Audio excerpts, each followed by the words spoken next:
65 വയസ്സ് മുതൽ 85 വയസ്സുള്ള ആൾക്കാരാണ് ഈ ഇരിക്കുന്നത് മുഴുവൻ. സർക്കാരിന്റെ ഫണ്ടുകൾ മറ്റ് മേഖലകളിലേക്ക് ചെലവഴിക്കാൻ ഇഷ്ടംപോലെ ഫണ്ടുകൾ നമുക്ക് കാണുന്നുണ്ടല്ലോ.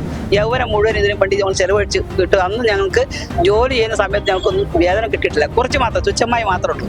സുപ്രീം കോടതി അനുവദിച്ച ഗ്രാറ്റുവിറ്റി അത് ഞങ്ങൾക്ക് അടിയന്തരമായിട്ട്, അതാണ് ഞങ്ങളുടെ ഏറ്റവും മുഖ്യമായ ആവശ്യം തന്നെയാണ്. ഒരു ഗതി ഇല്ലാത്തതുകൊണ്ട് വന്നു, അല്ലെങ്കിൽ ഞങ്ങൾക്ക് ഒരു പ്രശ്നമില്ല, അപ്പം വരത്തില്ലായിരുന്നു. കണ്ണ് തുറന്നാലേ ഞങ്ങൾ കണ്ണ് തുറപ്പിക്കും.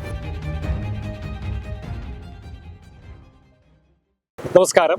അംഗനവാടി ജീവനക്കാർ നമ്മുടെ സമൂഹത്തിന് നൽകുന്ന സേവനം നമുക്ക് ഒരിക്കലും വിസ്മരിക്കാൻ വേണ്ടി കഴിയാത്ത ഒന്നാണ്. കൊച്ചുകുട്ടികളെ പഠിപ്പിക്കുക എന്ന് മാത്രമല്ല, മറ്റ് സർക്കാർ സർവേകൾക്കടക്കം അംഗനവാടി ജീവനക്കാർ വളരെ സുത്യർഹമായ സേവനമാണ് കാഴ്ചവെക്കുന്നുള്ളത് നമുക്കറിയാം. എന്നാൽ ഇന്ന് ഇതേ അംഗനവാടി ജീവനക്കാർ നമ്മുടെ കേരള സർക്കാരിന്റെ ഒരു വലിയ നെറുകേടിനെതിരെ കൊണ്ടുള്ള കനത്ത പ്രതിഷേധത്തിലാണ്.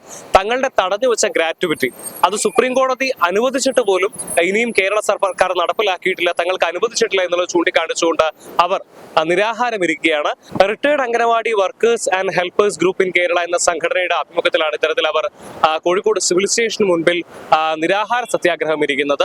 ഇതിനു മുൻപ് കേരള സെക്രട്ടേറിയറ്റിന് മുൻപിലും അവർ ഇത്തരത്തിൽ ധർണ നടത്തിയിരുന്നു. അതിലും പരിഹാരം കാണാത്തതുകൊണ്ടാണ് അവർ ഇത്തരത്തിൽ ഒരു നിരാഹാര സമരത്തിലേക്ക് നീങ്ങിയെന്നാണ് നമുക്ക് മനസ്സിലാക്കാൻ വേണ്ടി പറ്റുന്നത്. ഇപ്പോൾ നമുക്ക് അവരോട് തന്നെ ചോദിക്കാം അവരുടെ ആവശ്യങ്ങൾ എന്തൊക്കെയാണെന്നുള്ളത്. ഞങ്ങളുടെ ആവശ്യങ്ങൾ, ഒന്നാമത്തെ ആവശ്യം ഞങ്ങൾക്ക് ഗ്രാറ്റുവിറ്റി അനുവദിക്കുക എന്നുള്ളതാണ്. സുപ്രീം കോടതി ഓർഡർ പുറപ്പെടുവിച്ചിരുന്നു. 2022 ഓർഡർ വന്നതാണ്. പക്ഷേ അതുകൊണ്ട് ഇതുവരെ ഇതിലൊരു മാറ്റവും ഉണ്ടായിട്ടില്ല. സർക്കാർ ഞങ്ങൾക്ക് ഏറ്റവും കൂടുതൽ ആവശ്യമുള്ളത് ഞങ്ങൾക്ക് ഇത് ഗ്രാറ്റുവിറ്റി അനുവദിച്ച് കിട്ടുക എന്നുള്ളതാണ്. പിന്നീട് ഞങ്ങൾക്കുണ്ട് പെൻഷൻ വർധനവ്. ഞങ്ങൾക്ക് 2500 രൂപയാണ് വർക്കേഴ്സ് കിട്ടുന്നത്, ഹെൽപ്പേഴ്സിന് 1500. അതൊന്ന് വർദ്ധിപ്പിച്ച് കിട്ടാൻ ഒരു 10,000 രൂപ ആക്കണം ഞങ്ങൾ ഉന്നയിച്ചിട്ടുണ്ട്.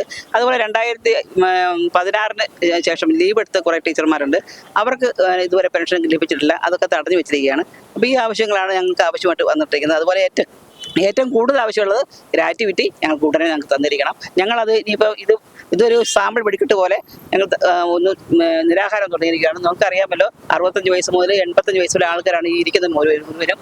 എല്ലാവരും സുഖമില്ലാത്തവരാണ്, കാലിനും കൈക്കും വേദന, എല്ലാം ഒത്തിരി പ്രശ്നങ്ങളുള്ളതാണ്, ആരോഗ്യ പ്രശ്നങ്ങൾ. അതൊക്കെ മാറ്റിവെച്ചുകൊണ്ടാണ് ഇപ്പോൾ എല്ലാവരും ഇവിടെ വന്നിരിക്കുന്നത്. അതുകൊണ്ട് ഞങ്ങൾക്ക് ഗ്രാറ്റുവിറ്റി കിട്ടുന്നത് വരെ ഞങ്ങൾ സമരം ഇവിടെ ഇന്നല്ലെങ്കിലും ഞങ്ങൾ മറ്റ് സമര മുറകൾ ഞങ്ങൾ നടത്തുന്നതായിരിക്കും. ഇപ്പൊ 2020 സുപ്രീം കോടതി അനുവദിച്ചിട്ടും എന്താണ് സർക്കാർ ഇത് 2022 അനുവദിച്ചിട്ടും സർക്കാർ എന്തുകൊണ്ടാണ് ഇതുവരെയായിട്ട് നടപ്പിലാക്കാറ്? അത് അവർ ഫണ്ടില്ലാത്തതുകൊണ്ട് ആണോന്ന് അറിയില്ല. അപ്പൊ ഇവർക്ക് സർക്കാരിന്റെ ഫണ്ടുകൾ മറ്റ് മേഖലകളിലേക്ക് ചെലവഴിക്കാൻ ഇഷ്ടംപോലെ ഫണ്ടുകൾ നമുക്ക് കാണുന്നുണ്ടല്ലോ. അതായത് ഇപ്പം ഇവിടെ ഞങ്ങൾക്ക് മാത്രം, ഈ റിട്ടയർഡ് ടീച്ചർമാർക്ക് മാത്രമേ ഒരു പൈസ കൂട്ടിയൊന്നും തരാത്തുള്ളൂ. ഈ പ്രാവശ്യം ഇവിടെ ബജറ്റിൽ ഞങ്ങൾ കാത്തിരുന്നു, എന്തെങ്കിലും ഒരു 100 രൂപ പോലും തരുമോ ഇല്ലെന്ന്. അതൊന്നും ഞങ്ങൾക്ക് തന്നിട്ടില്ല. മറ്റ് മേഖലകളിലൊക്കെ കൊടുത്തിട്ടുണ്ട്. ഇപ്പൊ ഇവിടെ നമുക്കറിയാലോ, ജയിൽ പുള്ളികൾക്ക് വരെ ഇവിടെ ഇഷ്ടംപോലെ പൈസ കൊടുക്കുന്നുണ്ട്. അവർക്കിപ്പം ഫുഡ് ഇഷ്ടം പോലെ, അതുപോലെ അവിടെ വധു വർദ്ധിപ്പിച്ചിരിക്കുന്നത്. എന്തുകൊണ്ട് ഈ അംഗനവാടി റിട്ടയർഡായ ടീച്ചർമാർ എന്തുകൊണ്ട് അവർ ഒഴിവാക്കും ഞങ്ങൾക്ക് മനസ്സിലാകുന്നില്ല. ഞങ്ങൾക്ക് ജീവിക്കാൻ മാർഗ്ഗം, ജോലി ചെയ്യുന്ന സമയത്ത് തന്നെ ബാലവാടിയായ ആൾക്കാർ ഇവിടെ ഉണ്ട്. ചെറുപ്പത്തിൽ ഞങ്ങളുടെ യൗവനം മുഴുവൻ ഇതിനു വേണ്ടി നമ്മൾ ചെലവഴിച്ച് കിട്ടും. അന്ന് ഞങ്ങൾക്ക് ജോലി ചെയ്യുന്ന സമയത്ത് ഞങ്ങൾക്കൊന്നും വേതനം കിട്ടിയിട്ടില്ല, കുറച്ച് മാത്രം, തുച്ഛമായി മാത്രമേ ഉള്ളൂ.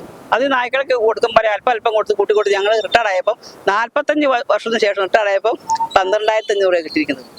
വേറെ ഏത് മേഖലയിലാണെങ്കിലും എന്തുണ്ട് കൂടുതലായിട്ട് ഞങ്ങൾ വേതനം മേടിക്കാമായിരുന്നു.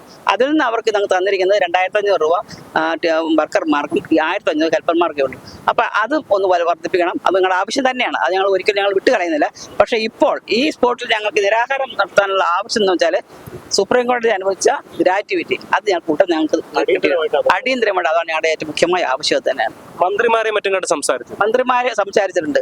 മന്ത്രിമാരെ നമ്മൾ ഈ എവിടെ പോയാലും, അവിടെ സെക്രട്ടേറിയറ്റ് പോയപ്പോൾ ഞങ്ങൾ ധനമന്ത്രിനെ കണ്ടു, നമ്മുടെ വകുപ്പ് മന്ത്രിനെ കണ്ടു, മുഖ്യമന്ത്രിനെയൊക്കെ കണ്ടിട്ട് ഇതൊക്കെ കൊടുക്കുമ്പോൾ അവർ എന്ത് പറയും, അവർ പറഞ്ഞിങ്ങനെ പോരും, ശരിക്കാന്ന് പറയുന്നല്ലാതെ ഇന്ന് വരെ 4 വർഷമായിട്ട് ഒരു നീക്കങ്ങളും ഉണ്ടായിട്ടില്ല.